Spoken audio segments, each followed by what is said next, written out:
நம்ம கடையில இருந்து இந்த மாதிரி ஒரு டிவைஸ் எடுத்தேன். பார்க்கறதுக்கு WWE மணி இந்த பேங்க் பெட்டி மாதிரியே இருக்கா. இல்லை சைடில் பார்த்தீங்கன்னா ஒரு ஸ்பீக்கர் அண்ட் ஃப்ரண்ட்ல வந்து எல்இடி, அதுக்கப்புறம் மெமரி கார்டு அடாப்டர்லாம் சொல்லுவாங்களா, அந்த போர்டெல்லாம் இருந்துச்சு. இந்த சிவப்பு பெட்டிக்குள்ளே என்ன இருக்குது அப்படின்னு அலசி அரைஞ்சு பார்த்து இது ஒர்க் ஆகான்னு செக் பண்ணி பார்ப்போம். திறந்து பார்த்தா உள்ள ஒரே தூசியாக இருக்குங்க. பழைய எறும்பு கடையில் எந்த இதுக்குள்ளே போட்டிருந்தாங்கன்னு தெரில. அதுக்கப்புறம் தூசியெல்லாம் தட்டி விட்டு உள்ளுக்குள்ளே பார்த்தீங்கன்னா சின்ன சின்ன போர்டு, அதுக்கப்புறம் பேட்டரி கொடுத்துருக்காங்க.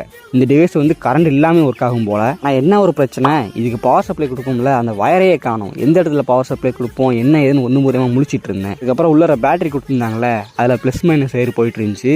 அதில் வந்து நான் மொபைல் சார்ஜரோட அந்த 5 வோல்ட் சப்ளை கொடுத்து பார்த்தேன். நம்ம டிவைஸ் வந்து ஆன் ஆயிடுச்சு. எல்லாம் டெக்னாலஜி. ஆனால் என்ன, அந்த ஃப்ரண்ட்டில் இருக்க போர்டில் வந்து மெமரி கார்டு அடாப்டர்லாம் போட்டு பார்த்தேன். ஆனால் பாட்டே படிக்க மாட்டேக்கு. ஒன்லி எஃப்எம் ரேடியோ மட்டும்தான் எடுத்துகிட்டு இருக்கு. போர்டு வந்து அடிக்கடி இப்படி தான் ரிப்பேர் ஆகிட்டு இருக்கும். இதை வந்து செட்டாக கடையில் வச்சுட்டு இருப்பாங்க. அதை வாங்கி போட்டால் இந்த பிரச்சனை சரியாயிடும்.